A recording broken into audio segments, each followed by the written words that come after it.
তো আমাদের হাতে যদি একটা কলম থাকে তো আমরা তো সাদা কাগজের মধ্যে লগে লগে সাইন করে দিই, ঠিক না? তো আনতাজে সাইন করি আমরা, মানে কি বলবো, সাইন সাদা কাগজ পাইলে আমরা কি করি, সাইন করি, ঠিক আছে? তো আপনি কিন্তু সাইন করার ফলে আপনি কিন্তু আপনার ব্যাংক ব্যালেন্স এবং কি আপনার যত সম্পত্তি আছে, যেটা টাকা আছে, সব আপনি কিন্তু ব্যাংকের নামে চলে যেতে পারে।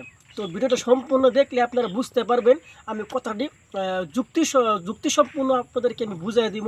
তো একজন ব্যক্তির সাথে এইরকম হয়েছিল। তো আপনারা দেখতে থাকেন ভিডিওটা, তো স্কিপ করবেন না।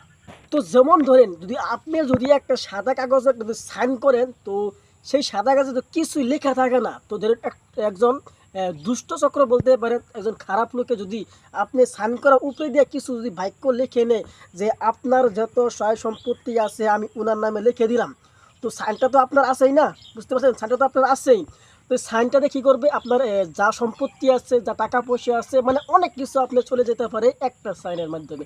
তো আমরা তো কী করে জানেন, অনেকে তো সাদা কাগজ, তো সাদা কলম একটা পাইলে তো সাইন করে ফেলাই, আন্তাজে আর কি লিখে ফেলাই আমরা আর কি এটা বলতে পারেন। তো এসব কাম করবেন না, এসব কাজ থেকে অনেক দূরে থাকবেন, কারণ আপনার একটি সিগনেচারে আপনার সব শেষ হয়ে যেতে পারে। আপনার টাকা সম্পত্তি যা আছে আপনার সব চলে যেতে পারে। তো ঠিক তেমনি একজন কলকাতার একজন খুব বিশিষ্ট ব্যবসায়ী ছিলেন, নাম ছিলেন রাম গঙ্গাধর। তো উনি কিন্তু একজন সাদা কাগজে সাইন করছিল, সাইন করার সাথে সাথে একজন দুষ্ট চক্র সেই সাইনটা কিন্তু দেখছিল, দেখার সাথে সাথে এই সাইনটার উপরে তার কিছু মানে লেখাগুলা লিখে নিয়েছি এইভাবে যে আমার যত সয় সম্পত্তি, মালিক, টাকা পয়সা যত কিছু আছে আমি ওনার নামে লিখে দিলাম। তো আমার সাইনটা তো ওনার আছেই, সব ট্রান্সফার হয়ে গেল, আর লগে লগে রামগঙ্গাধর মানুষটা ফকির হয়ে গেল।